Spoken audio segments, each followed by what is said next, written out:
pretty much the outline how it's gonna go. I brought the wrong book though. Damn. I hate when I do that shit. NightOutHipHop.com. Yeah. Holy smokes, I'm no joke out the bullpen. Bringing nothing but heat, leave you hanging like clothespins. He's a beast when he goes in, ice cold frozen. The first round draft pick, #1 chosen. Drop bombs, explosion, self-promotion. And I keep shit moving like a flanker in motion.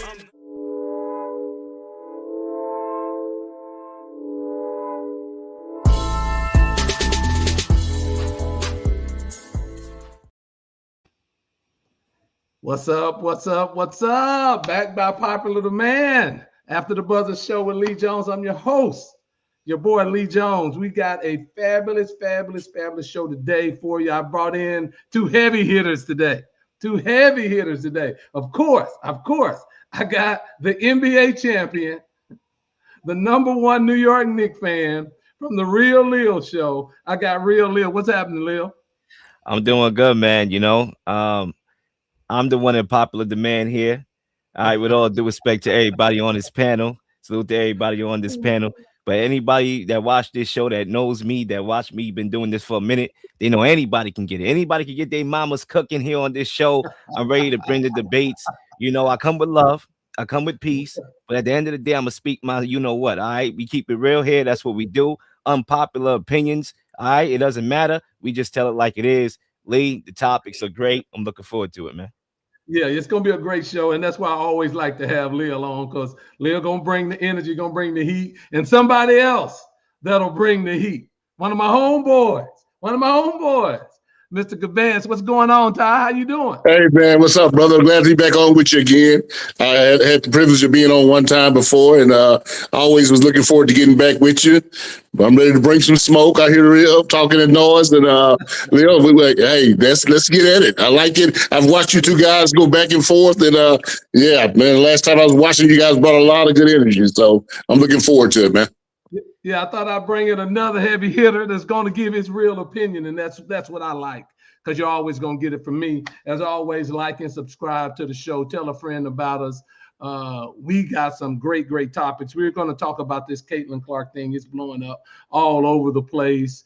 And I'm going to show the video for those that hadn't seen it of Caitlyn Clark and Alyssa Thomas and the fish to the throat. And I want to get Leel and Tyrone's real opinion about it, and get their opinion about the suspension, and also get their opinion about how race factors in to this whole equation. I think that's a good thing that we need to discuss, and I really want them to give their opinion. I'm certainly going to give mine, because I have some opinions about everything and all three things, and how race shapes this. Then we're going to jump into a little Laker basketball. One of Tyrone's favorite subjects, LeBron James, and we're going to talk about, do you like the moves that the Lakers have done so far? Austin Reeves, 4-year, $185 million. I know Ty got something to say about that. And what should they do with LeBron? Should they let him walk? Should they use the money that they would sign LeBron to sign other players? I want to get both of Leel and Ty's opinion on that. Nice subject. Jaylen Brown, this whole Boston Celtic thing. Should they trade him? Should they not? My question is, has the media turned on Jaylen Brown? Now, as always, these athletes, when they get so big or so far out of the line, there's a shift in media coverage. So I want to ask Leel and Tyrone about that. And then the final one, we're going to talk about the NCAA. New eligibility rules. Now players can play 5 seasons in 5 years. There's no more red shirting. There's no more medical waivers. I want to ask the guys, is that a good thing for college sports? For now, all athletes can play 5 years, 5 seasons in 5 years, beginning either after you graduate or after your 19th birthday. So I want to jump into all that. But again, this is going to be a great show. So we're going to get started. We're going to get started. Look, Ty, you're a guest. You're the guest here. Okay. And the first thing I want to do, I want to play, for those people that haven't seen the video, I want to play the Caitlyn Clark video, and then I'm going to play a couple more, and then we're going to jump into the conversation. I mean, Caitlyn to the ground, and ooh, that's a hand to the neck, and then Alyssa Thomas steps over. I mean, Caitlyn to the ground. That was Caitlyn Clark video. Did y'all see it, Leel, you and Ty?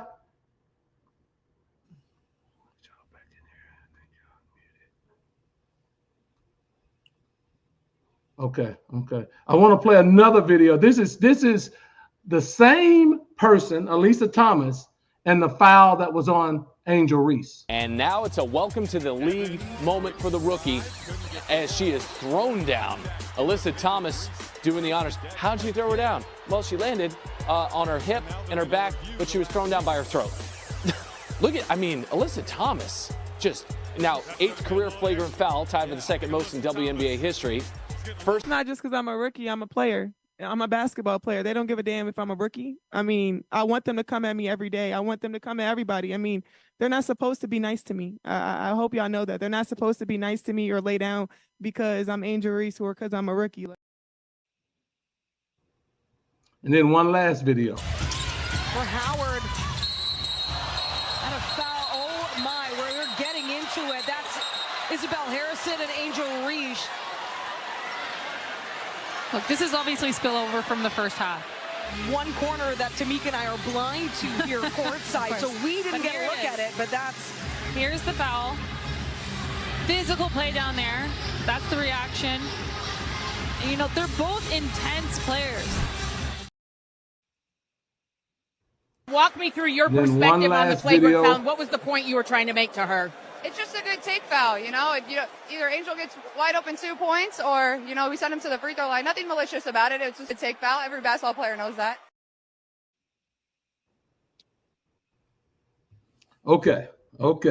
Now, I just showed 4 versions of physical play in the WNBA. Started out with the Caitlyn Clark video where, you know, Alyssa Thomas put her fist in her neck, okay? And then a series of videos that I want you now, Ty, to give me your opinion about all of the hoopla around Caitlyn Clark. When I just showed videos with Angel Reese being literally horse-collared out of the air, right? Horse-collared out of the air. I showed Angel Reese being pulled down from the back and slammed, and I showed a flagrant foul that Caitlyn Clark committed on Angel Reese when she fouled her hard, then shoved her to the ground. Now, my question to you is the WNBA just a physical league that's how they play, that's how the game is officiated, or do you feel that there's a vendetta and a personal attack on Caitlyn Clark? The floor is yours, Ty.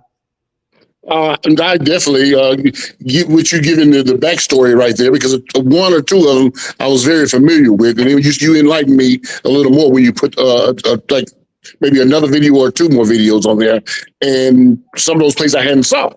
But I definitely believe it's a physical league. You know, it speaks for itself right there. It just wasn't that there was physical with Caitlyn Clark. It's been physical with a couple players. Now, the player who has all the, I guess, flagrant fouls or whatever, she's a little bit more physical because she has, 8 this year or something. Yeah. But for my opinion is that, no, this is not against Caitlyn Clark at all. This is physical play. Even Caitlyn Clark did physical play. I can see if somebody had threw a punch to her neck, but she didn't throw a punch. You know, she had a hand on her neck, but it wasn't a punch, you know, so it's physical. So, yeah, that's my opinion on it, man. Because we know it's Caitlyn Clark, it's just blown out of proportion, you know, so but nobody was suspended for the other, right? If I'm correct. Was there a suspension for it? The Isabel Harrison lady was given a flagrant 2, and she was tossed from the game. Tossed from the game. Caitlyn Clark got a flagrant 1.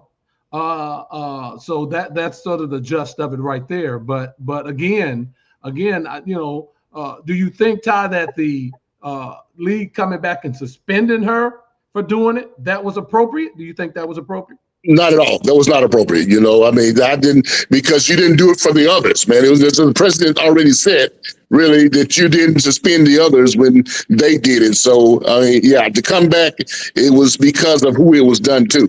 That's my opinion. So, yeah. Absolutely. Leel, what are your thoughts about it? Yeah, number one, I just want to set the record straight. You know, I don't watch the WNBA like you guys do. Now I watch a little bit of it. I'm going to watch more of it. So I can't tell you from the standpoint of what I see every day, is it a physical league or not? But what I would say, number one, for beginners, Lee, I like the fact that you came with your agenda today. You played the clips. Wonderful job, right? It gives you a layup where you're trying to go and you're taking how you're trying to, push this in a direction or whatever.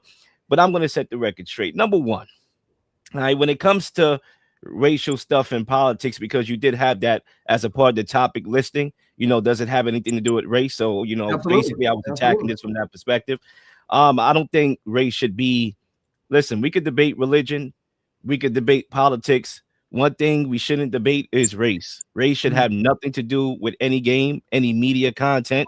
We should be off that. We can't debate our existence.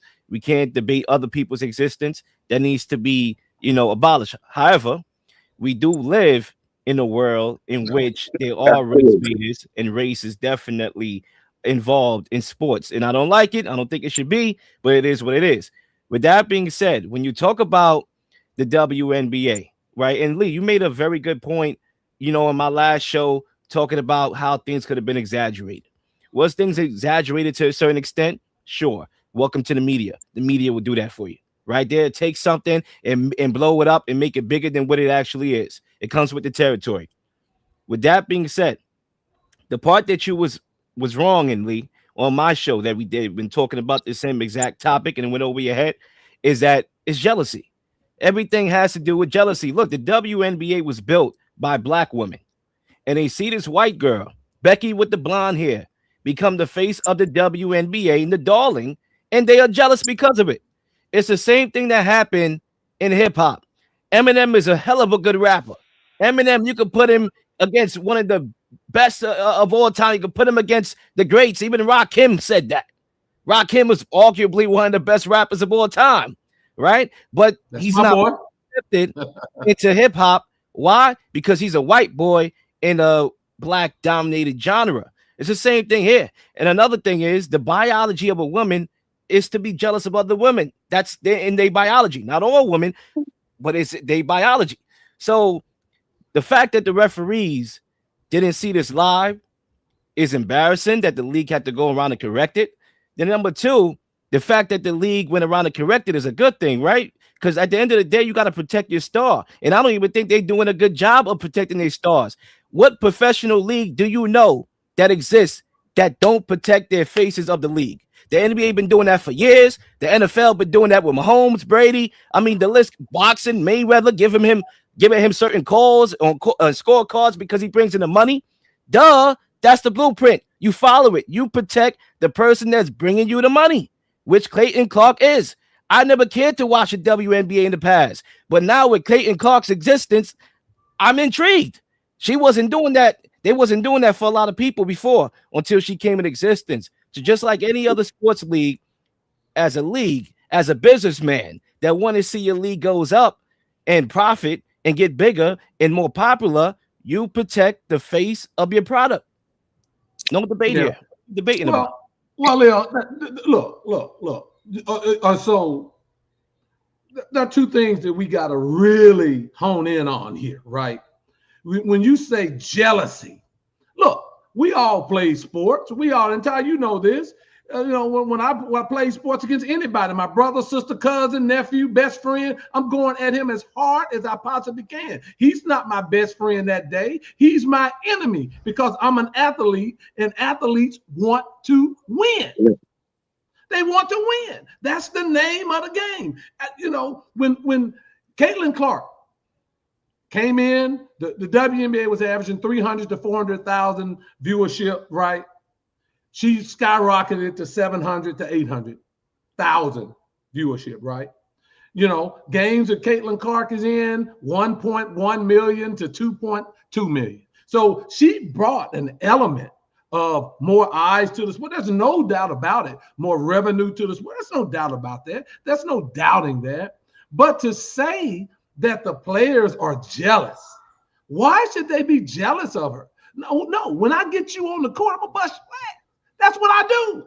And that's what they do. Those ladies are hoopers. They've been hooping since they were little kids, and they come at you. And now, when you come into the league as a rookie, you saw Angel Reese get collared as well, right? When you come in the league as a rookie, hey, them vets gonna give you the business. That's in any sport. That's in any sport. The vets are going to give you the business. So I don't see it as jealousy. I see it as we gonna get you on him. We gonna bust your you know what. And you gotta prove to us that you are the man. You are the one who they say you are, right? Now, there's another aspect of it, Leel, before we make our second lap around, is this. There certainly is a racial component to it. Look. Paige Beckers is white. Sabrina Ionescu is white. Breanna Stewart, white. Kelsey Plum is white. We don't hear anything about them. They're all great white players in the WNBA. They've been fouled hard. They've been hit hard. They've been dominated by other players in the league as from a physical perspective. We don't hear it. So why do we hear it about Caitlyn Clark? Because Caitlyn Clark brought those eyes in, and she was considered the great white hope that was going to take over the WNBA. Look, we have to be real about this. I like Caitlyn Clark. I like her game. She's not the best player on her own team, but I like her game. But she was the great white hope. And because she is not dominant, she's a good player. She's fifth in scoring, averaging 8 assists a game. She's a good player. But she's not that dominant player. People want to say, now you need to officiate it differently. In what world do we do that? To where we take the game and we officiate it different. Now, if a foul is a foul is a foul, call the fouls. But Caitlyn Clark has to adjust to how this game is. Let me ask you a question. Go ahead. Who is trying to make her the great white hope? Who? The WNBA? The people? Like, be specific here. The media, more, not the WNBA. I think the media was. Yeah, it's clearly not the WNBA. It's clearly not them, and I'll talk about that in a few. But yeah, I think the WNBA are looking at it from a perspective of growing the game, right? Growing the entire game, which they've done. Caitlyn has been a tremendous part of that. Now, let's not get that wrong, but it's about growing the game. And what has happened is there's been so much focus on Caitlyn Clark, you forget and miss how many great players that there are in the WNBA. But the media put it down as she was coming in to completely dominate the league. And when those girls started getting up in her and the league is very physical, then all of this crying foul stuff came about. Ty, what is your second lap on it? My second lap on this first, it's like you said, Lee, you kind of took everything that I wanted to say, man. And you can't. Caitlyn Clark is not Eminem, Doc. You know what I'm saying? That's just we got to keep it. Let's comparison, you know. Let's keep it a buck. There's no comparison there. I mean, M's skill is top tier. Caitlyn Clark has not proved to be top tier in the WNBA. You know, her popularity is top tier, but her game is not spoke up to her popularity. So yeah, you know, but yeah, they even fouled Jordan hard. You know what I'm saying? And they knew he was going to be the face of the league. You know, but they brutal. But until he had to earn their respect from the players. They didn't bring him in as a rookie. We know how dazzling he was when he came in, but they gave him the business with those hard fouls going to the hoop. You know, that's a part of sports. You know, so but to say the jealousy, you know, I'm with you on this, Lee. You want to win. I competed football, I competed basketball, man, and hey, you want to win the game, so you're going to play that person across from you just as hard as anybody, you know. Does a Caitlyn Clark hoopla get a little extra motivation, maybe? Yeah, you know, because the fans have, you know, those fans, we know who those fans are. They have crowned her, you know, but she hadn't earned the crown yet. Yeah, but growing the game, yes, she has done. You got to give her that. But, I mean, she can't come in and she's not the face of the league.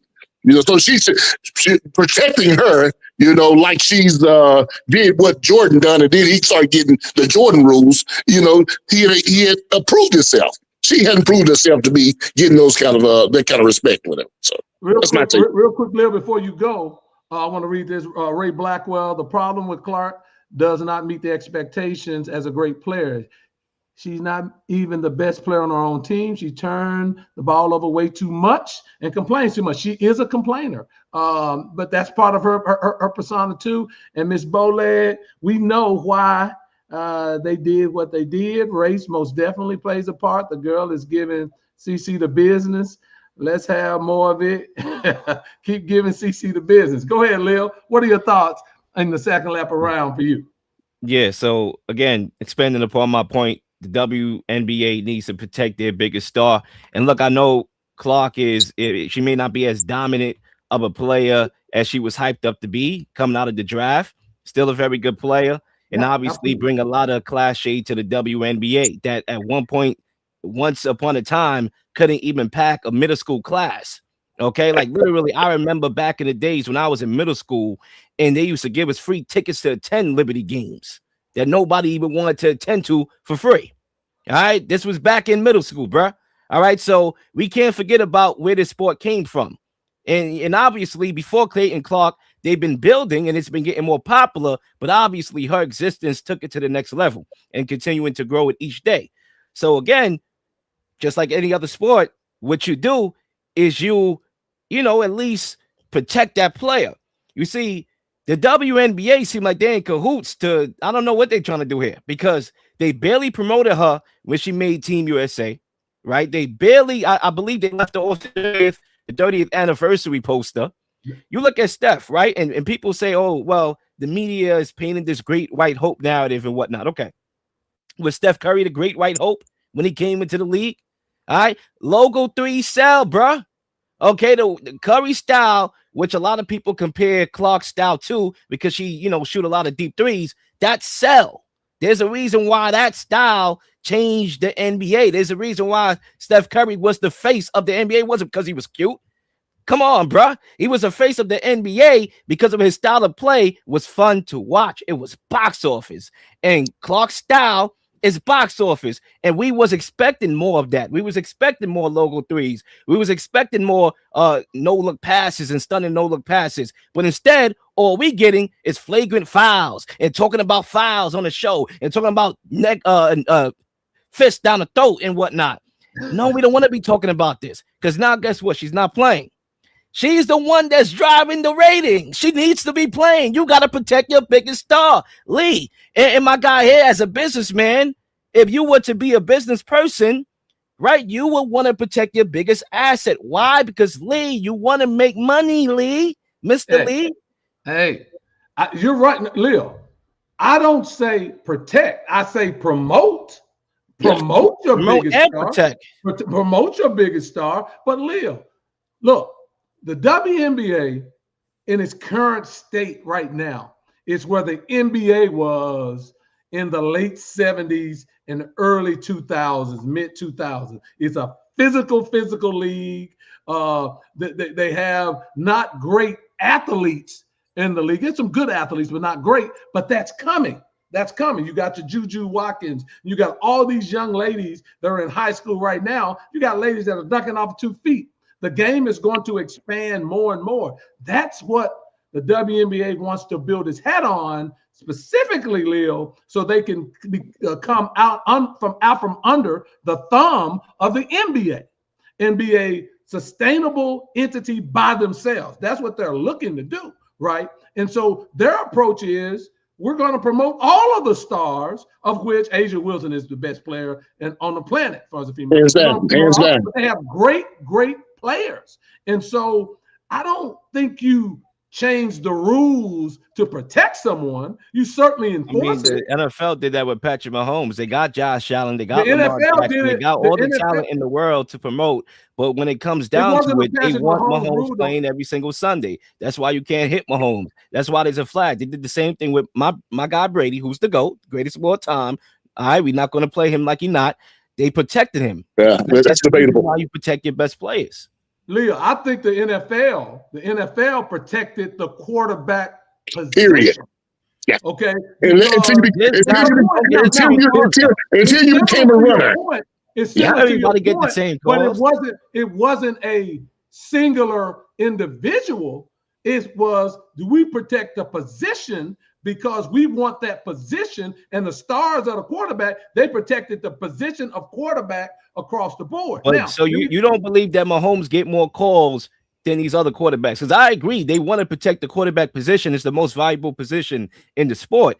But you don't believe that Mahomes get more calls than the average quarterback? I think, I don't know if he gets more calls. I think, I'll say this to your point.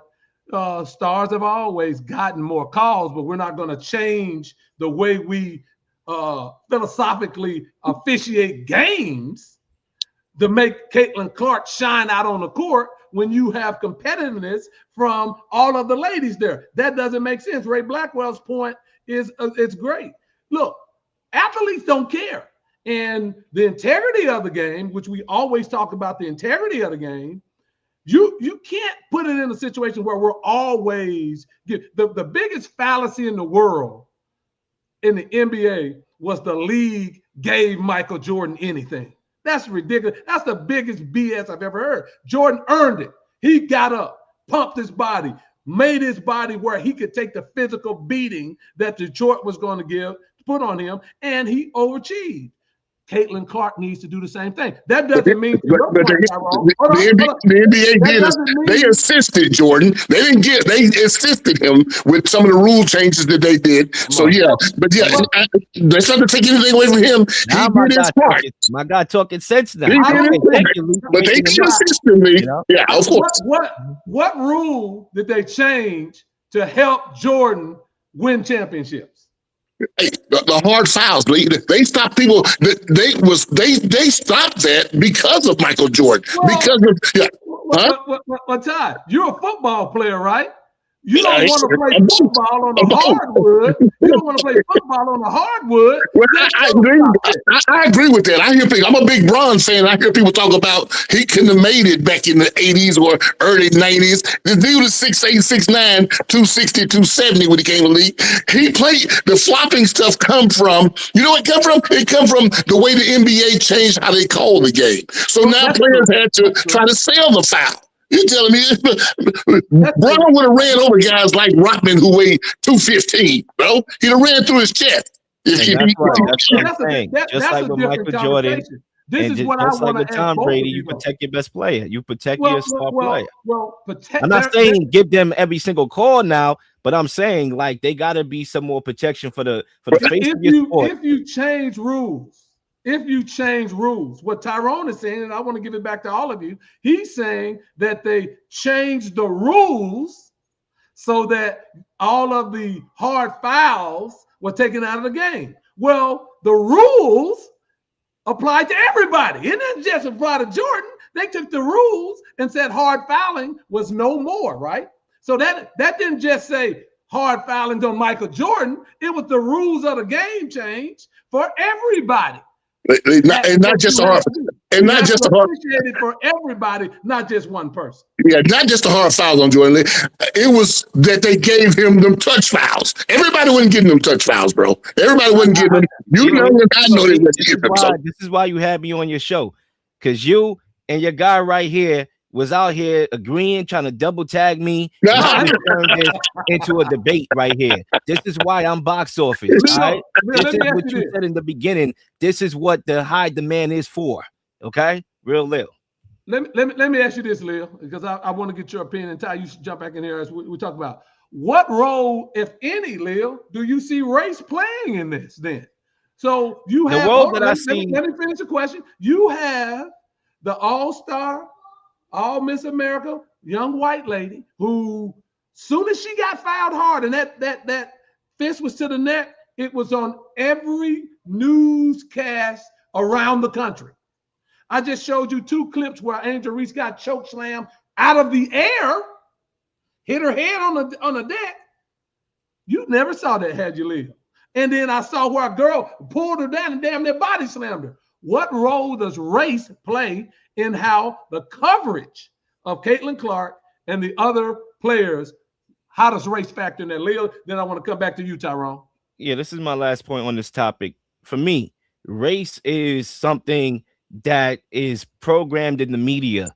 Everything about this is media driven. That's racial. That's the racial component. Right. So whether it's white media, black media, that's what the role of race is playing. As far as my point and what I'm trying to say is that screw the race, right? Let's stop debating about race and implementing our narratives to fit whatever agenda we have, and just look at it from a business perspective.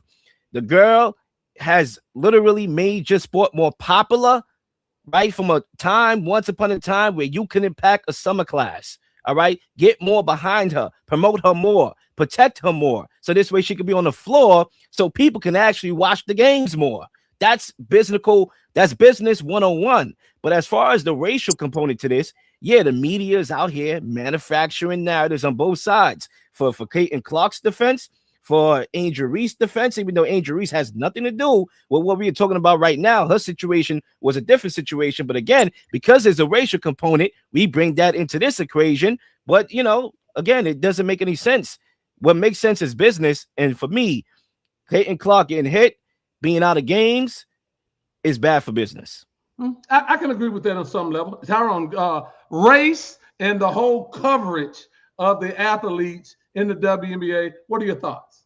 You got to go back and say in this particular incident, it was big. It was a big part of it, because again, you go back and say Angel Reese slam chokes a couple times. A black female did that to another black player. No coverage, zero. But because it was a black player this time doing it to a white player, and as Leel say, quote unquote, possibly the face of the league, which I debate that, but that's another time and another story. So, but she is a big commodity for the league, absolutely. But you saw what happened, and we know why that all this suspension came around. They doubled back and they did the suspension. That's what it's all about, man. So we can talk about taking race out of it, but it'll never happen. It's a good thought. And it's a good talking point, but again, in America, it ain't happening. It's going to be always some racial components and everything. So, yeah. Two things can be true. Leel, what you're saying is not. There's nothing you said as far as the business aspect of this situation that is false. There's nothing. You want to keep your best players on the court. You want to make sure that they're in games. The onus is also on that player to get better. Right, that player to adjust to how the league is. Now, if the WNBA wants to change how they referee the players, then by all means, implement that across the board and start to call more touch fouls and start to make sure that it is adjudicated the right way. But certainly don't tell me that there's no racial component. There's racial component in everything in this country, but because it is. The coverage, how people view it. And look, it is what it is. I gave you the numbers.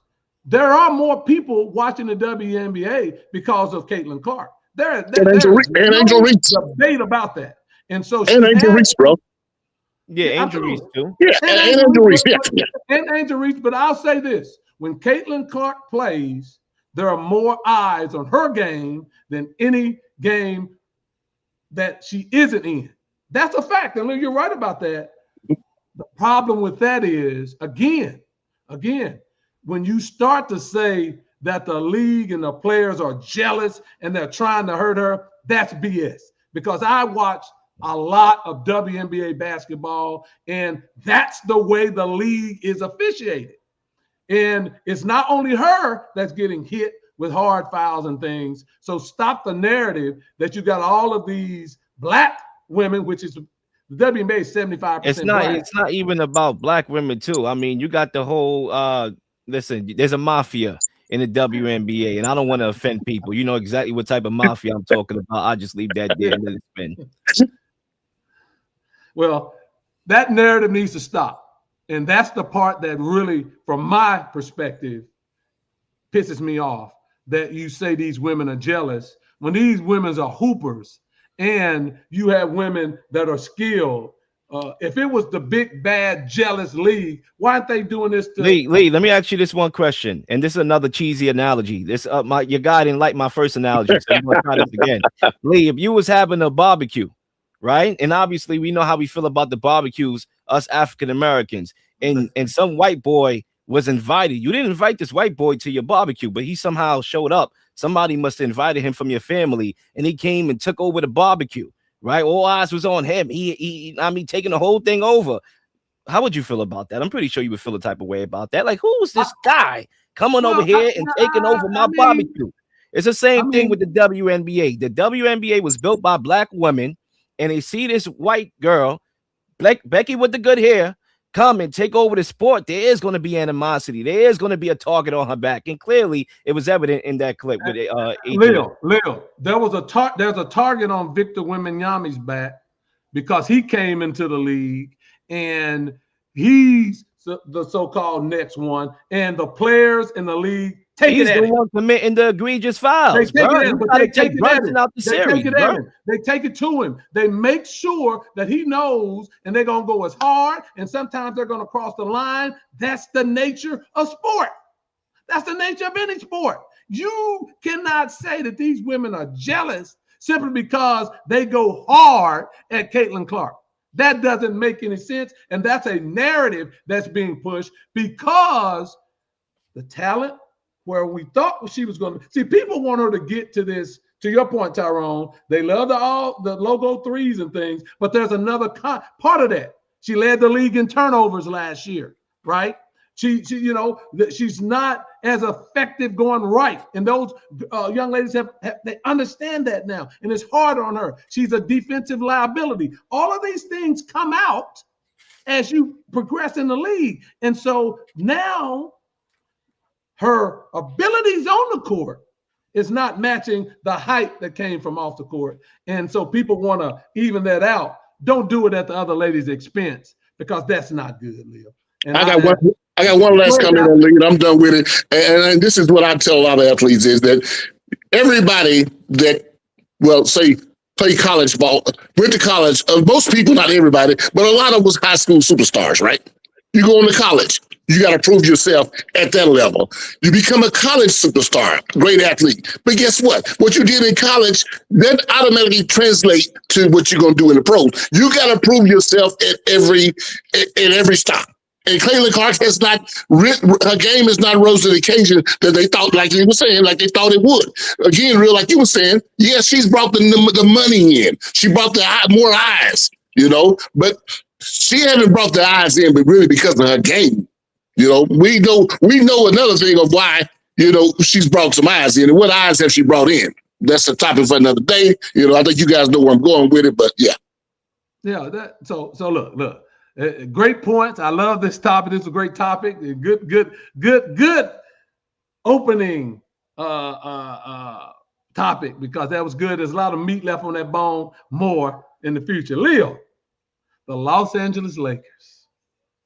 And this is still Ty can't wait to get in there because he's a Laker guy. But I'm telling you, we got to correct you, Lee, every time. I'm a Bron guy. You're a Bron guy. So Leel, the Lakers signed Austin Reeves to a 4-year, $185 million contract, right? Reports say they want to re-sign Hachimura. They have about $50 million in salary cap room left. Are you happy with the moves that the Lakers are making right now? And what should they do? What should they do with LeBron James? Because LeBron is a free agent. What should they do? Look, right now the Lakers are firstly prioritizing their future as they should, right? Before, I thought the Lakers a couple years ago, before they gave Bron that extension, Bron was on his PR stunt. I thought they probably should have got rid of him and traded him as he got older, but I don't feel the same way as, well, there's a different component to it, but it's not because of that. Like, I think Bron has shown that he can play behind Luka and Reeves as that number 3. He showed that he could be valuable, more like a hybrid type of role for the team that he had last year. And then obviously when Luka went down, he was the main guy again. The problem is that the Lakers are prioritizing the future, and that's a good problem because that's what they should be doing. Yeah, absolutely. But, they signed Reeves to a 4-year, what was it, $185 million contract. Now, it complicates things if LeBron James wants more money. Then now things get more complicated. Now the Godfather got to come into the office now, right? Because if I'm the Lakers, I'm doing what's best for the future of the Lakers. Look, LeBron James showed that he still can impact the game. One pass, one dribble, one drive, he can impact the game. In the playoffs, he can still impact the game. And sure, you would want to have Bron, right? Like if push came to shove, Bron said, you know what? I'll come back for one more year, you know, and for reasonable amount of money for one last dance, you're taking that, no doubt about it. But if LeBron James wants more money for a guy that's probably got 1 or 2 more good years left and probably going to ride it out one more year, who knows what he wants to do with his future? You look at deals, you need a center. I'm hearing that Jared Allen, LeBron James swap, and obviously on paper, you would be downgraded as far as talent if you're the Lakers, you know, getting a guy like Allen for LeBron James. But if you really look into how it fits the team, how it helps the team, how it fulfills a need for the team, you gotta consider that. I mean, Jared Allen, Luka needs his big man. You have to build around Luka. Luka was a guy that at midnight when everybody was asleep or partying, you was able to get. I still got conspiracy theories on how that came to be, but that's not the show and time for it. But it happened, and now you got to build around Luka Doncic. So instead of holding Luka Doncic in bondage, how about you build around Luka? How about you get him that big man like Jared Allen, who, sure, yeah, it's a talent downgrade. There's things that Allen could do well and can't do well. He's not a three-point shooting big, right? But he could set a screen well. He could obviously rim lob. So Luka would love to have him. And you prioritize your future. You build around your future. And then let the chips fall where they may. But to be honest with you, I do think they have to consider trading Bron. But if they do get Bron back at a discount, then, hey, you would never tell Bron no. Okay. Tom, what are your thoughts about the Lakers move? And more importantly, what the future should hold for LeBron James in Los Angeles? Well, I'll first start off with the move with Austin Reeves. I'm an Arkansas guy. Reeves is from Arkansas, so this is no knock really against Austin Reeves, and maybe the league and where it's at, and they look at the numbers and say, okay, we got to get him, we got to take care of him. But Austin Reeves, 4 years, 185 million is insane. It is insane. Yes, he can score in the regular season.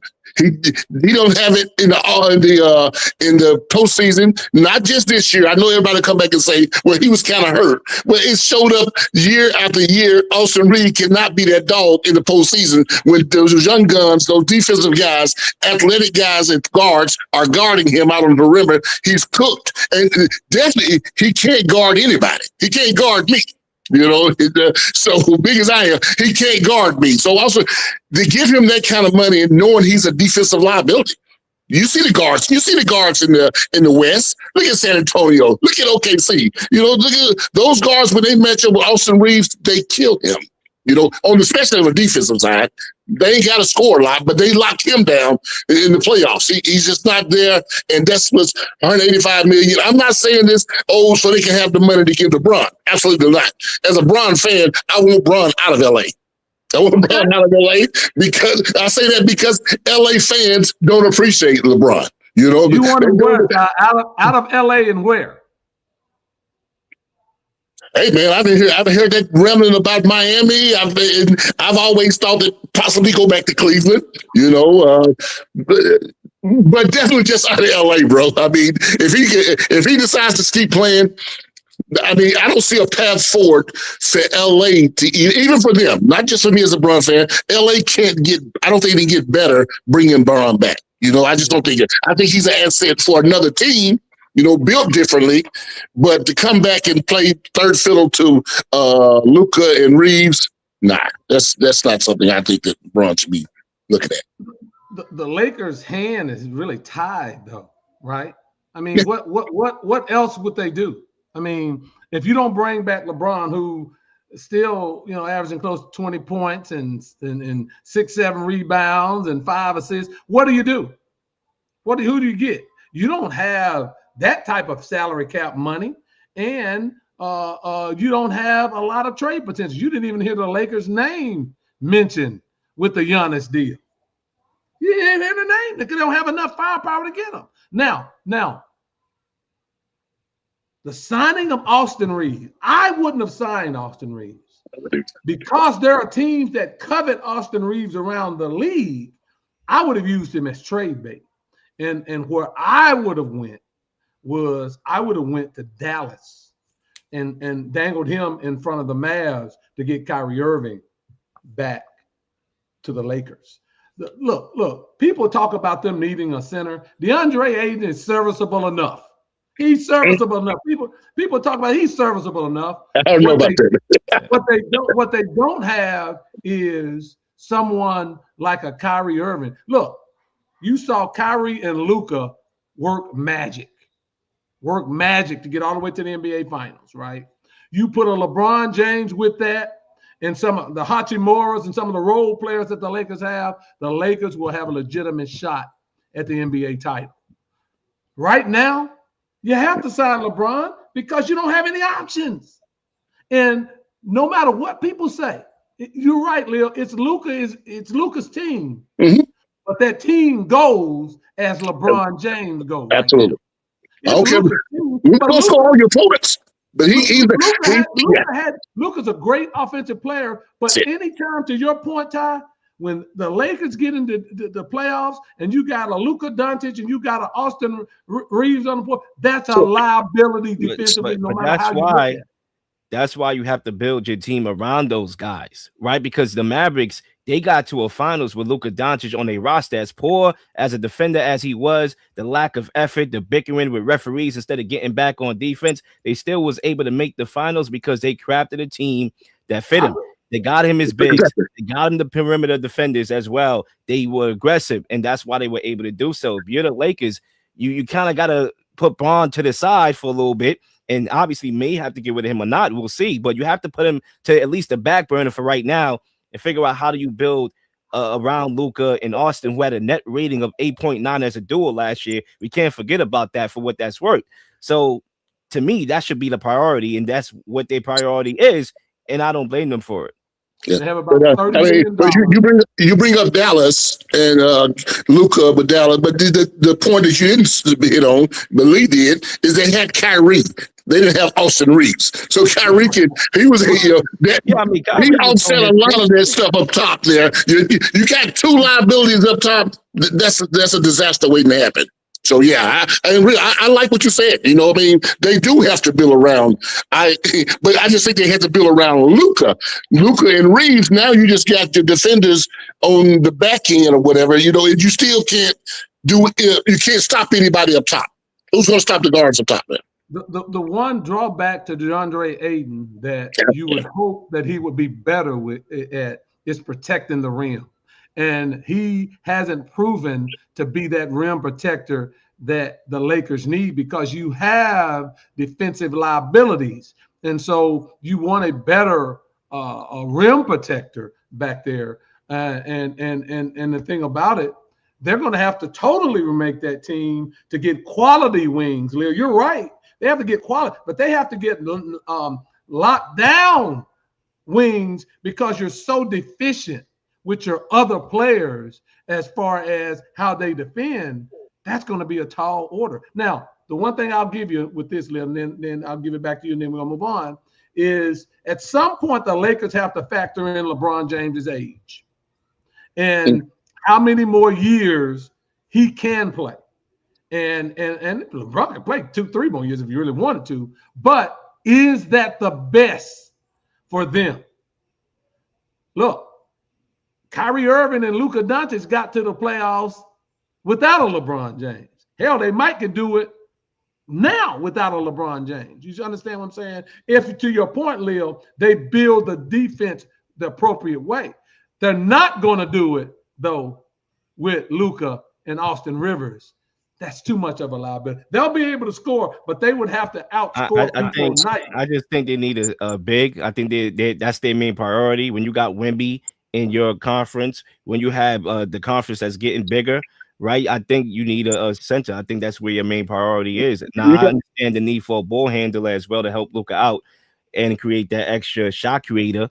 And obviously that was proven to be effective in Dallas with Kyrie Irving. But to me, with Victor Wembanyama in your conference, with the Thunder getting bigger as well, you need a big. And DeAndre Ayton, for what that's worth, he gave us one good season with Phoenix when they made that championship run, and that was about it. He's not consistent night to night. He want to be the guy. He won his own team.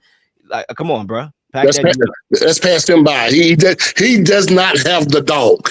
You know, we talk about being a dog in sports. Andre Ayton, he's a good, serviceable guy, but that's not what they need. They need a dog on that back end, and he's not the guy. He's not. They need a rim protector, and Yeah.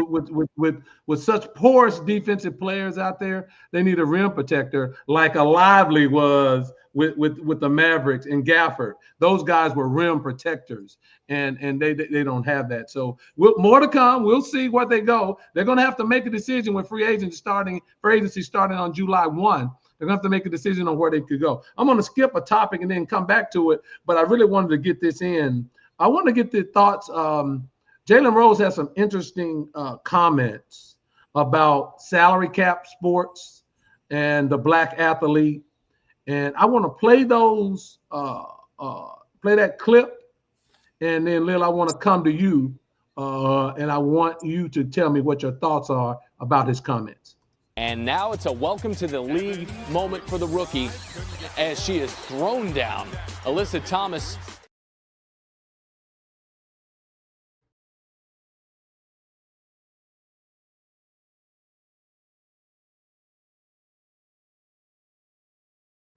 The only sports that have salary caps are black-led.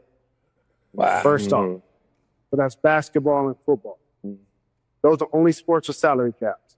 Baseball, golf, NASCAR, tennis, you can keep naming it. They do not have a salary. That's the first thing. Holy shit. Is correct. The second thing is they have no after high school restriction. So that's a residue of slavery.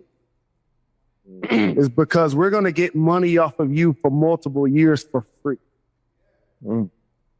There's no way around it. How can we start? So we got to start a union, a coalition. Yeah, but they got to start. Right.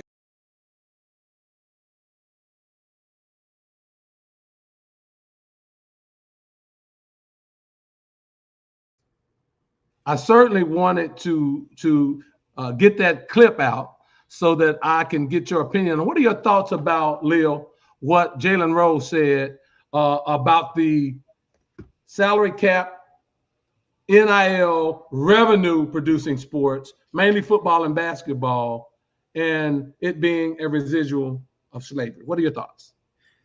Yeah, what Jaylen Rose is saying about the cap is cap. All right, that's number one. Hockey has a salary cap. That should be the end of this debate right now. I could literally just drop the mic here and go about my business. Hockey has a salary cap, and that's not a predominantly black sport. Number two, if you're talking about it from an Leel, but he said the predominantly black sports that led, right? And I think he's referencing more college sports than pro, but go ahead. Now, if you look at the eligibility situation, if people were able to go straight to the NFL out of high school, a lot of people will be getting killed. That's number one. Now, running backs in particular probably could go straight out of high school to the NFL, may actually work out better for them because of the longevity of that position or the lack thereof. That's different, but not all positions. You can go right out of high school to the NFL. Basketball obviously has been trying to get to the younger guys quicker. So they've been actually, implementing ideas and strategies to get younger guys to play quick. And Adam Silver has talked about that. So again, that's another myth right there. Now, here we go again with the race baiting content. And Jaylen Rose is leading the coalition. The primary reason for a salary cap is for competitive balance, which is why the NFL is the best sport in America. Why? Because it has a hard cap. Thus, smaller teams and smaller market teams has a chance to compete. In fact, in the NFL, the smaller market teams are the ones that's actually winning Super Bowls. Now, you look at the MLB, which has no salary cap, right? I believe they just do the payroll spender thing. The big market teams are constantly winning in the standings. Now, I don't watch a lot of baseball. Obviously, I don't watch none. A lot is an understatement. You have high revenue franchises like the New York Yankees, and I did my homework, valued at $5.8 billion. The Los Angeles Dodgers valued at $7.8 billion, routinely in the playoffs, winning championships with the highest payrolls, especially the Dodgers, recently. Now, this allows them to sign free agents and retain top talent. But again, if you look at every World Series champion since 2015, it's been a big market. The last smaller market team in the MLB to win the World Series is the Kansas City Royals in 2015. Now you go to the NBA, and I'm giving y'all a history lesson. Take notes. The NBA has a soft cap, all right, for years. And they had a small market problem because they had a soft cap, right? And now they had to introduce the second apron so it can make it tougher for teams to retain talent. Hold up, my brother. Hold up. Okay. This is why you don't see a lot of back-to-back championships, because they can't keep the team together because Adam Silver had to, go at parity. Then another thing, Adam Silver just literally came out this week and said he wants the NBA to be more like the NFL. This is your biggest competitor. This is a sport that's been taking over Christmas, situations where you used to dominate, and you saying that you want to be more like them. That's because it's a parity thing. And why it's a parity thing and why the NFL doesn't have that issue? Because they have a hard salary cap, which creates parity, which is why your biggest competitor is idolizing what you're doing. So again, we can sit here and go for the race bait again and control that narrative and have Jadakiss say, oh, wow. Yeah. Cool. But if you actually go from a business standpoint, and again, I told this from a business logical perspective, it makes sense to have a salary cap. Before you go, Ty, let me ask Leel a question, because I love this guy. I love how he Leel, football players and basketball players in college have to go to college. They don't have a choice. They have to go to college. The NFL, you can't go to the NFL until you're 3 years removed from your high school class. In basketball, now you have to be 1 year removed from your high school class. But you can go pro in tennis at 15 years old. Or you could ditch class like Ben Simmons did, then show up for nothing, and then just flunk, get 1 year out of it and then go to the NBA like Ben Simmons did. Golf, you can be professional at golf at 17, 18 years old. The revenue produced. Lee, what's physical about golf? What about golf is physical? What about golf can get you hurt? It doesn't matter. Let me say this, Leel.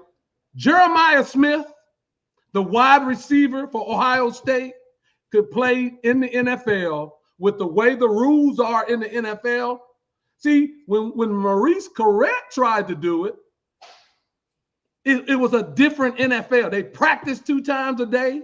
They practiced 2 times a day in the summer. It was physical training camp with all the rules that have been put in place in the NFL. While you can't even hit in practice, there's no way that anyone can convince me that a person or a high school player who is coming out of high school now at 6'6" and 350 pounds couldn't go straight to the NFL or even after their freshman year. See, right now you have to wait 3 years. That's what Jalen Rose is talking about. Kobe Bryant, Kevin Garnett, Moses Malone. I can go on and on and on of people that came out of high school that went straight to the pros. You referencing the pro leagues, I get that because that's collectively bargained. I'm talking about a system where you have to do it. Tyrone, what are your thoughts? Yeah, I got mixed thoughts on it, man. I like a lot of what Leel said and agree with mostly everything he said. The thing about injuries, you talk about the college player, the Ohio State receiver who can come and play now. But you're going to always have those one-offs, right? But you can't just say we're going to do it for, we're just going to pick this one person, right? So you got to look at the whole. Of them that can do it. I think there's a lot of them that can do it physically. But let me say this, I don't want to interrupt you, but they might not be able to do it straight out of high school, but certainly after their freshman year being in a weight program, they could do it. Right now, you are mandated to go for 3 years. Give me a break. Go ahead. I'm sorry. I don't. That's why I said I'm fencing, crossing the fence on both sides because I don't agree with the mandate. I don't agree with a lot of the mandate, especially in basketball. It's been proven it's been done before. Why do you have to be 1 year removed from high school and all that good stuff? When we've seen Kobe, Garnett, Braun, those guys come in, and some of those other guys who came in the league who weren't the stars that those few that I named, but they were very serviceable people who came in the league to play. Perkins on TV right now, he came straight out of high school. Same class as Braun. Same class with Braun. So those guys, I don't agree with it to basketball. Like I said, football. basketball, some of that physical stuff is, yeah. I've been that 18-year-old kid who probably thought he could play in the league, and would have got killed, but yeah, it's. Now you were look, you were I great. wasn't 6'6", 350 either, There you go. And what I'm saying, then I'm gonna go back to you, Leel. What I'm saying is that 3 years removed. Why? Because those 3 years before NIL, hell, the only people that were making money was the universities, the university presidents, the coaches. Everybody was making money except the player. And what Jalen Rose is saying is that's a system. That's a system that has been set up to benefit everybody except the actual people who are on the field and making the difference. There is no debating that that's true. Leo, go ahead. I see, Lee, you're debating it more from a college eligibility standpoint. I'm debating it from a cap perspective because there was two things that he touched on in that thing.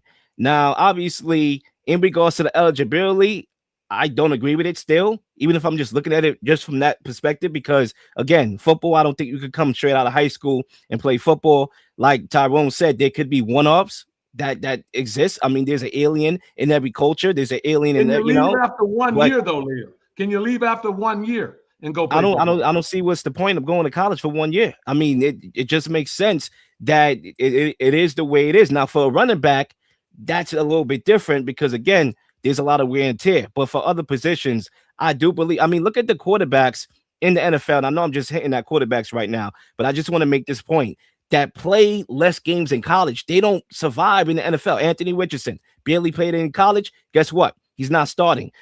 Same thing with Trey Lance. Barely played any college football games. Guess what? He's not starting. But take a guy like Bo Nix, who played 4 years of college football. Started, I believe, in 6, basically 6, and started, like what, 4 or 5 seasons and whatnot. Guess what? He almost made a Super Bowl. So again, it shows when you get experience and you see different systems and whatnot, that actually helps you. It's called development. That's what it's called. So again, when you come back to the cap situation, and I want to talk about the cap situation, the cap actually helps average players make more money. Because if you look at, a league that has a cap, or for example, take the MLB, right? There's a paid discrepancy between the superstars and its average earning players because there's no cap. So when the overall league sits around 5.34 million, now you look at the top earners, they making a lot of money, but nearly 65% of all MLB players are in their pre-arbitration years, which makes them close to the league minimum, which is like 780,000. So again, if you take the salary cap and you have a salary cap in your league, there's no guy that's out here. It might be 1 or 2 people that make a lot of money, but everybody else is going to make a lot of money as well, average earning players. Whereas in the MLB, you're going to get you're going to get your first billionaire in the MLB. And I understand we had that debate, which is going to be the first billionaire athlete. Oh yeah, it's going to come in the MLB clearly because they don't have a cap. But if you look at the league in general, you got guys earning the league minimum, whereas with a cap, you have more guys being able to create generational wealth for their families. So again, Mr. Jalen Rose, I understand we want to come here with the kick plate and the race bait and whatnot, but not everything is a race bait. Some things are just business. Yes, America could be a racist country. That in truth could be very, very real, and it is real. But America is a capitalistic country as well. Racism, capitalism, know the difference. Real Leel. College, and I'll go to college football doesn't allow for that capitalism, Leo. It doesn't allow for it. You know why? Because in a capitalistic society, those that are doing the work make the money. And it didn't allow that until NIL and transfer portal came. But what I'm saying to you is those pro leagues, those salary caps were collectively bargained. The players had input. They gave and take, and they negotiated that. You don't have that option in college. Tyrone, what is your final lap? Because I want to get to Jaylen Brown here in a minute. Tyrone, what are your final thoughts? Yeah, I think pretty much the whole Cap thing, the whole Jalen Rose. I like what Leel said. You call cap on cap. You know what I'm saying? It's a clickbait thing for me as well. I didn't like it, but I understand some of what he was saying, but he wasn't bringing it home to me. You know, so yeah.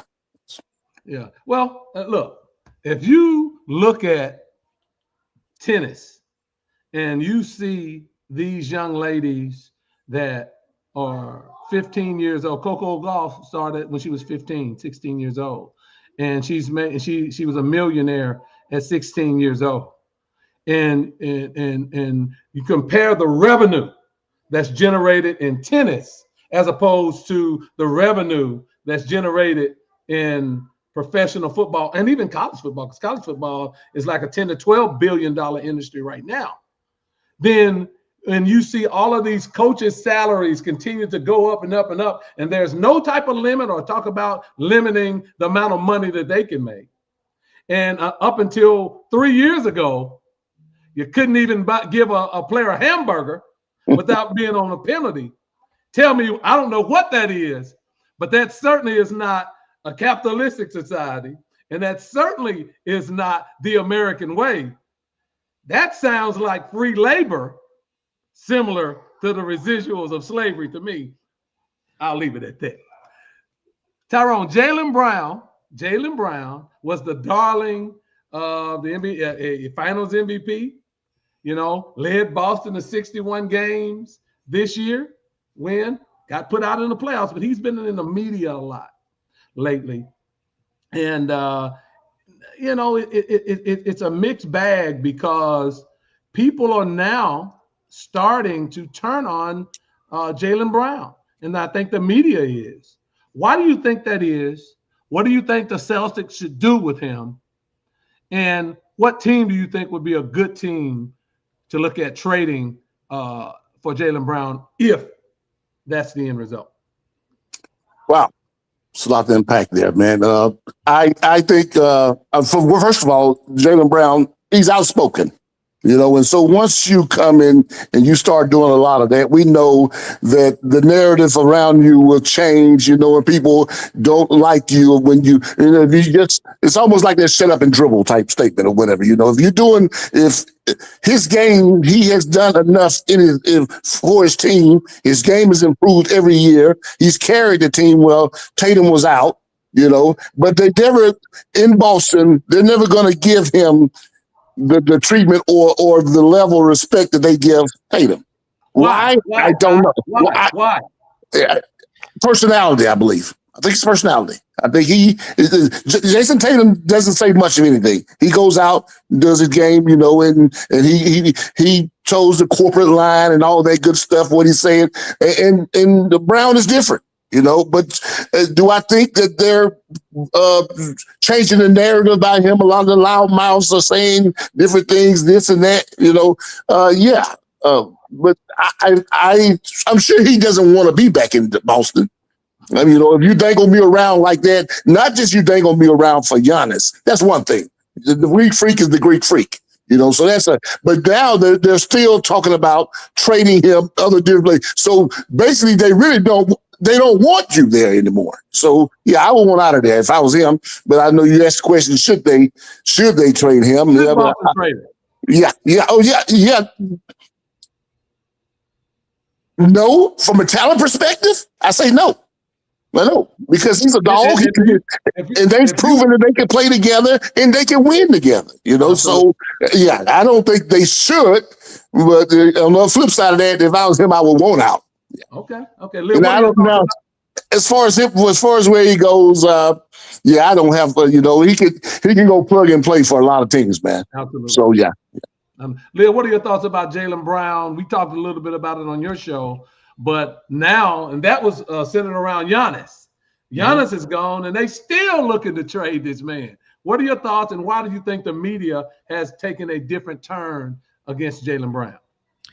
Well, the media isn't turning on Jaylen Brown. They was already against Jaylen Brown for years. Let's just be clear about that. Now, a lot of it has to do with starting off with trade rumors, right? Obviously, we know the guys that he was in trade rumors for: Kevin Durant, Anthony Davis, Giannis recently.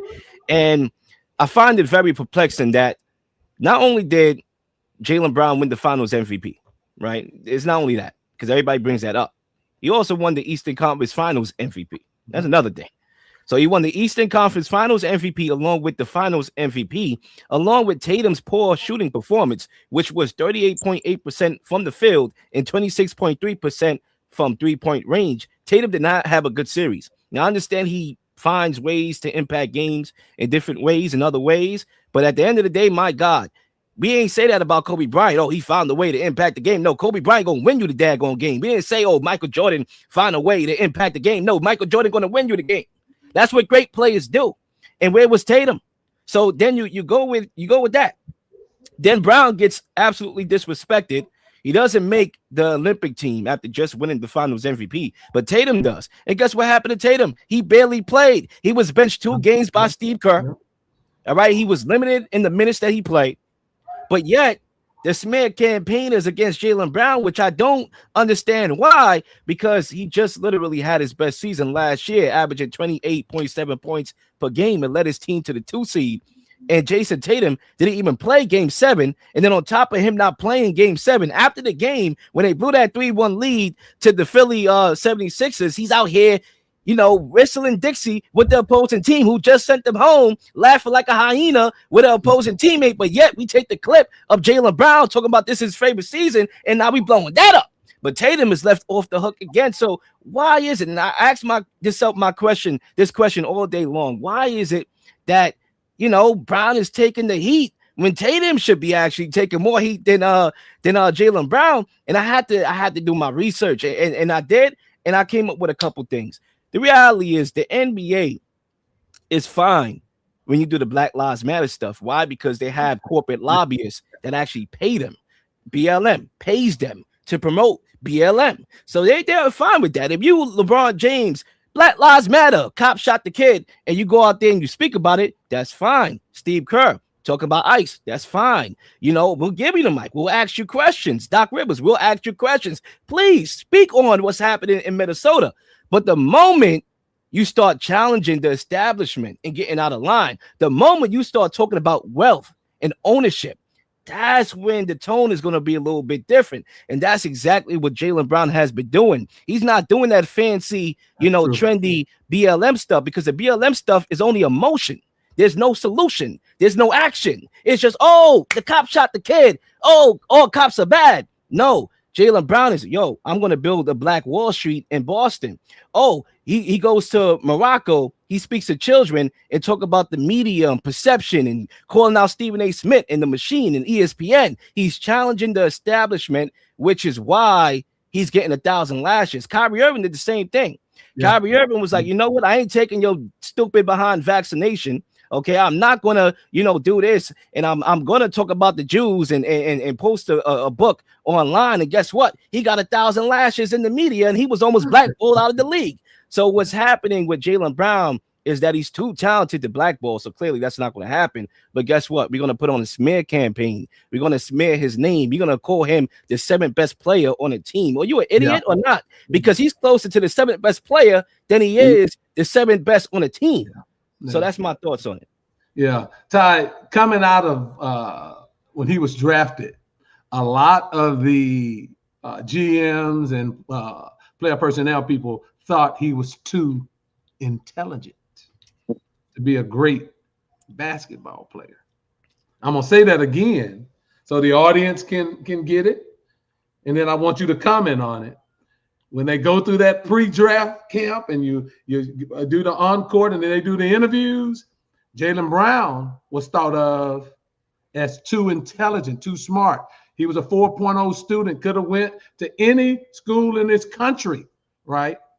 And they thought he was too smart to be a great player. What does that say to you about how they cover him now and the fact that what Leel was spot on, some of the things he doesn't support. He supports Black wealth, Black unity, and how now the media and people within the NBA itself, Bobby Marks made those comments. He said he spoke to a player personnel, an analytics person who said analytically, he's the 7th best player on the team. How ridiculous. And Bobby Marks should have known better. He was a reputable analyst on ESPN. To me, now he's certainly not even repeating that. But what are your thoughts about how the NBA looks at those things? Well, to say that he's too intelligent or whatever, that means that your intelligence is a threat to the establishment. You know, you're not going to come in and just you have an opinion, and some people that's over or in charge or oversee don't value your opinion. They'll value your work. What do you bring to me from a work perspective? So to say somebody is too intelligent, because it's a slap in the face to a lot of the NBA players or basketball players, because you have to be intelligent to play that sport. Yeah, it's not all about just putting the ball up in the air and putting it in the net. You know, there's schemes, there's things that you have to, as an athlete, you know that. In football, same thing. You got to read plays. You got to know where to block. You got to know the linebacker's coming here. It's just people who look at the sport and say, oh, they just running up and down the court. They don't know the game. So to say that it's a slap in the face to all those players to say he's too intelligent. Well, then that's the rest of them. You're not intelligent, so you're pretty good at the playing this because we can just tell you what to do. So yeah, that's Bobby Marks. I'm like you on that. He should have known better than say something, you know. Well, he didn't say that, but the other thing that he did say was still. He spewed a narrative. He spewed a narrative. He repeated a narrative that no person that has ever watched basketball or saw Jaylen Brown play would ever believe that, right? And so that's why I lost a lot of respect for him and the media. The one thing, Leel, I want to come back to you real quick before we get out of here. Jaylen Brown did it the old-fashioned way. He earned it. You know, you didn't see him on a lot of commercials, even though he was the NBA MVP of the finals and the Eastern Conference Final. You didn't see him on that. But what you saw is his talent. And he's maxed out on one contract. And whoever gets him, he has a 2-year, $142 million extension waiting on it. So whoever trades for him. So he's done it the old-fashioned way. Is there something to be said, Leel, for doing it that way? Do you think more modern athletes have the gumption or the fortitude to go that route, or do you think they fall in line with the status quo? Yeah, a lot of these guys fall in line with the status quo. That's evident. And again, the NBA will allow you to do certain things, but you can't cross a line. Again, there's lobbyists that pay the NBA to promote certain agendas and whatnot. So they'll give you a mic. They'll put it in your face. They'll let you talk about political stuff if it fits the narrative. They'll let you talk about Black Lives Matter stuff if it fits the narrative. But once you start getting out of line, and what I mean getting out of line, you start talking about bigger things, actually solutions, right? Things that actually impacts us way beyond an anomaly of a situation. Then that's where things get, problematic. And that's why when they talked about how he's too intelligent, it was like, okay, I see something in this guy, and he might say something that might spark something, that might spark a revolution. Now, Jaylen Brown has to realize that he has a lot of power because obviously of his, status and whatnot. He's a great basketball player. He's very known. He has social media, so he has a big following. So it's very easy to get caught up, in the cycle, in the system. So I hope that he wakes up, which he, clearly he's in the middle, and I feel like he could go either one or two ways. And I feel he chooses, and I wish he chooses the right path because he could really shake up a lot of stuff. Kyrie Irving did the same thing. Kyrie Irving was trying to wake people up. He got 1,000 lashes for it. Like I say, he was almost blackballed out of the league. So if Jaylen Brown could follow in those footsteps and actually wake up people, then he's a far more bigger threat than anybody is in the NBA right now. Yeah. Kyrie Irving is my favorite athlete in the NBA because no matter what they try to do to Kyrie Irving, Leel, his talent is so good and he's so great that, to your point, he took it and he came out the back end and he's going strong. He got his contract and getting ready to get another one. And yeah, I mean, think about it. Sean Marks literally gave Kyrie Irving an ultimatum Go against what you believe in and sign this contract, or stay with what you believe in, and guess what? We ain't paying you. And he had Dr. Anthony Fauci right next to him with the daggone shot in his hand. All right, and Kyrie Irving said, you know what? Nah, I'll pass. I'll stick to what I believe in. And guess what? It worked out for him. Just like how it worked out for Muhammad Ali, just like how it worked out for the rest of the guys that actually challenged the establishment. That's what I like having this guy, Tyrone. This guy. Oh, yeah. I love it. I love it. Look, we've been an hour and 20 minutes at it. It's been a great show. I knew it would be. That's why I wanted both of you on here. We bought the fire today. I definitely want you back on, Ty. I like this three-man weave. Ty, any subject that we talked about today, I'm going to give you opportunity to have your closing shot. It could be Caitlyn Clark. It could be the Lakers. It could be what we just talked about with Jaylen Brown. It could be the issue with Jalen Rose. Whatever you want to end with, the floor is yours, young man. Hey, I'm ending with, first of all, I appreciate you guys for having me on here, man. It's been awesome. Great job, man. I listen to y'all, man. I'm excited every time I listen. Like you said, Leel, he brings a fire. He gonna throw it out there. And of course, Lee, you're my guy, right? I'll end by just talking about the Lakers again. Again, I say I'm not a Laker fan. I'm a Bron guy. And in both interests of both teams, I think that, both parties, I think the Lakers should move on from Bron. I think it was a horrible decision for the Austin Reeves payday. I like Austin, but I don't think you're $40-something million a year player, because you can score a few baskets and not play any D at all. So that's my take on it. Good take, man. Good take. Leel, any subject? I would just say to pretty much summarize this whole entire show is that, again, we could debate politics, we could debate religion, and have healthy debates, right? Yeah. But we can't debate race. So when it comes to sports is supposed to galvanize everybody together, right? It's supposed to be, you ever went to these sporting events, you don't say, oh, I sit next to a white dude or a Chinese dude or whatever, and you fighting about it. Nah, I mean, you a fan of the team, y'all supporting the same team, y'all brothers and sisters, right? You love the sport, y'all brothers and sisters. So again, when we have situations like Caitlyn Clark, when we have situations like talking about the salary cap and how it's situated, when we have situations talking about Jaylen Brown, let's just remember that sure, yeah, obviously race is definitely a thing, and we different from each other. We have different ideas, we go through different life experiences, but at the end of the day, when it comes to sports, keep it sports related. Do not talk about stuff from a racial perspective, because at the end of the day, it's not authentic. You'll start looking like an idiot, like Jalen Rose did in that clip. And Jalen Rose is a very good mind when it comes to the sport of basketball and being an analyst, but right there, he looks like he doesn't know what he's talking about, because again, his intent is to go for the click, because he realizes that race bait is very click worthy in this time. So we need to stop that. Enjoy the game, enjoy the talent, enjoy Caitlyn Clark, enjoy Angel Reese, enjoy the WNBA, enjoy the NFL, enjoy the NBA, and needless to say, nothing more to say. Yeah, I got it. Yeah, good point. I probably disagree with most of what you just said, but that's that's a good point. Cool. That's a good point. Cool. I like it when you bring it like that. But I definitely want you to watch more of that WNBA, because it's excellent action. Let me say this: two things. No, Leel, you made great points about the business aspect of the WNBA. You were spot on with what you're saying from a business perspective. Nothing that you said I could disagree with, and I wholeheartedly agree. Great points. The issue is, you just said about not sports should be sports and not racial.